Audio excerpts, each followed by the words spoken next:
मारणास्त्र आक्रमण कर दुई व्यवसायी लुटि नेले 15 लाख। पालड़ा सहर उपकंठ 149 नंबर जातीय राजपथ पार्श्व शिव मंदिर छक निकट में 4 दुर्बृत्त बंधुक देखा भुजाली और टांगिया आक्रमण कर दुई व्यवसायी रविवार 2 प्रहर में 15 लाख टंका लुट होता नहीं पालड़ा थाना अभियोग होती।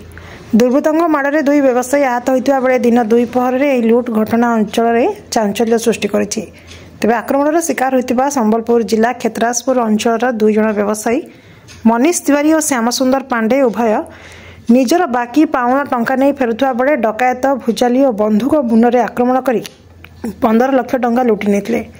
अभियोग पर पुलिस तदंत करने सह सन्देह जन को थाना को आनी अटक रखा सहित पचराउचरा करुवा नहीं थाना अधिकारी अनुराधा मिर्धा गणमाध्यम को सूचना देते। तेज दिन 2 प्रहर व्यवसायी लुट घटना अंचल में चांचल्य सृष्टि करिछि।